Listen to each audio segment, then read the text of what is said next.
Hi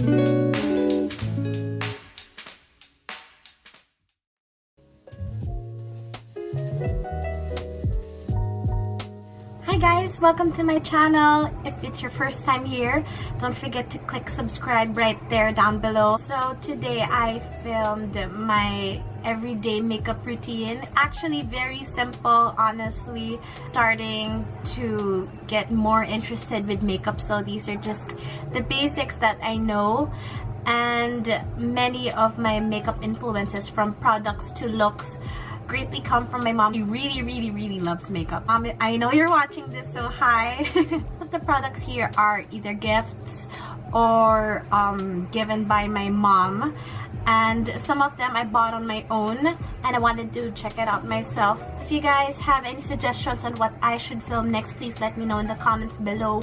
Or if you have any products you'd like me to try or you'd want to see here in my channel, please do let me know, and I'll be looking forward to reading them. Back in Manila, I had really oily skin. I think it's also caused by the weather, and of course it's in my genes.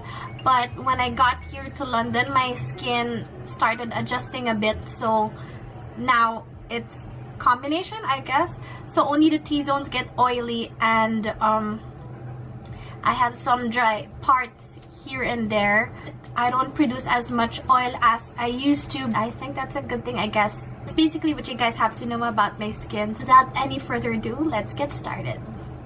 So I'm done moisturizing my face, so now it's time to put on one of the most fundamental skin products, which is sunblock. I'm currently using the Belo Tinted Sunscreen, which I love because not only does it protect my face from the sun, but it's also a primer substitute. It's got SPF 50 and a tone adapt technology, which is pretty sweet, honestly, since I'm a huge fan of products with different uses.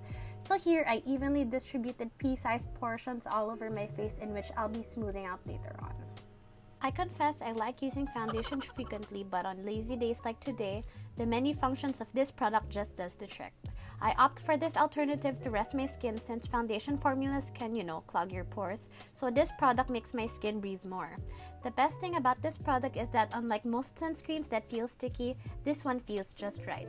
It works its wonders like a foundation or concealer through its tone adapt technology, which conceals skin imperfections like fine lines and wrinkles. For 449 pesos, it's a tad bit pricey for sunblock, but given its 3-in-1 function, being a primer, foundation, and of course, sunblock, for me, it would do. Up next is concealer. I just wanted to add a little more coverage for my face, and I've been hearing good reviews about the Maybelline Instant Age Rewind, so I tried it and I really like it. It's easy to use, just simply twist one portion to the left and the product will soon come out of the sponge. I have dark circles from sleeping really late often, simply because I'm a natural night owl, so I'll be applying it like an inverted triangle right under my eyes, as well as a portion of my T-zone, nose bridge, and chin area. In case you guys were wondering what I'd pick between the Maybelline Fit Me foundation or this one, honestly, it depends. I like the Fit Me foundation because its matte plus poreless product doesn't wear off or crease for someone whose face produced so much oil back in Manila. What I like about the Age Rewind product is how it was able to conceal eye puffiness other than my dark circles. The product is light and it doesn't feel... Oops! Wait lang. Sorry! Butulong sipon. Winter problems.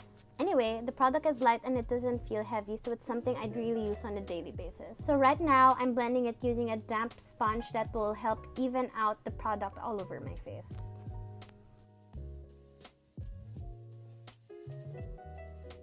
Now comes my favorite part, my eyebrows. Right now, I'm just brushing them up so that the sparse areas would cooperate when I fill them in. I'm using the TONYMOLY 7 Days Tattoo Eyebrow Pen, and it's very easy to use. Using it is a breeze since I feel like I have a heavy hand and I tend to apply more product than usual, and well, the application from this one is just ample and friendly for a hand like mine. It makes good, fine strokes, which I like since I only like filling in the bald spots of my eyebrows, which is pretty much half of it, and I don't want it to appear too thick since I want my eyebrows to look as natural as possible.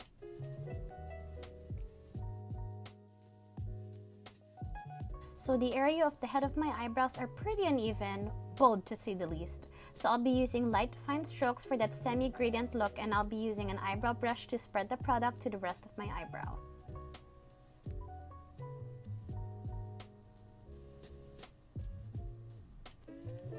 Now that one brow is done, I'll be doing the same thing for the other side.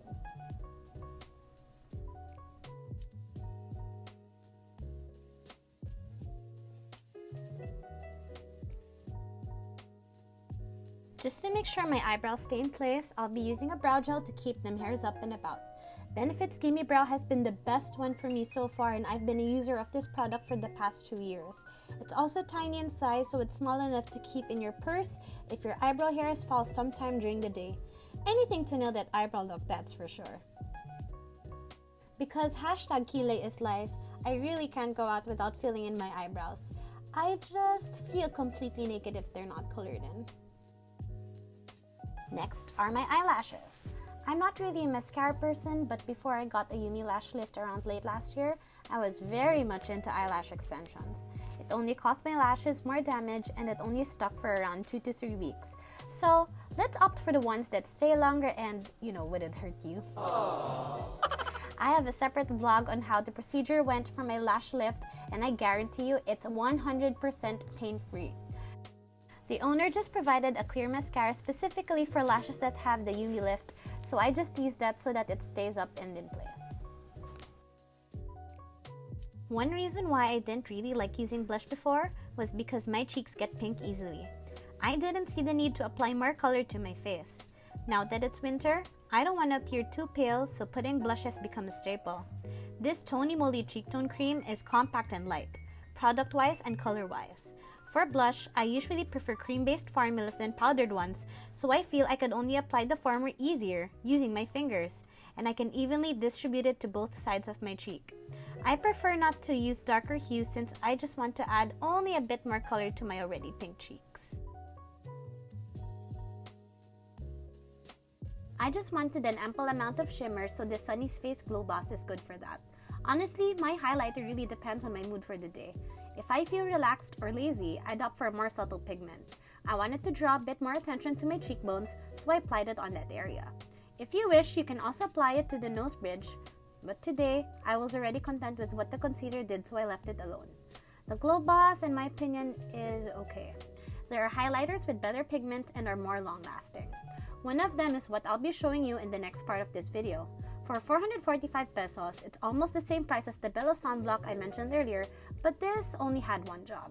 If you really want a highlighter that accentuates your face, this product may not be the best one. I may be a bit biased since I only tried one shade, but please let me know if you tried the other two and how it worked out for you. Personally, I like contouring my nose. It gives me that little confidence boost. This is the product I was telling you about. It's actually a palette for contouring, highlighting, and blush. Balm's Highlight and Contour has good pigments, particularly for the highlighters. I like it so much that it's pretty messy and overused, as you can see. Its quirky, theater-like design is too adorable. There's even makeup tips on the side of the mirror for you to see before you go out there in the world to break a leg. I'm just going to apply here on the sides of my nose bridge to create that depth effect, and I'll be using my finger to blend the product right there. Last but not the least, lipstick. My lips get chapped so fast because of the weather, and I have a bad habit of peeling them, so now you know why they look like that right now.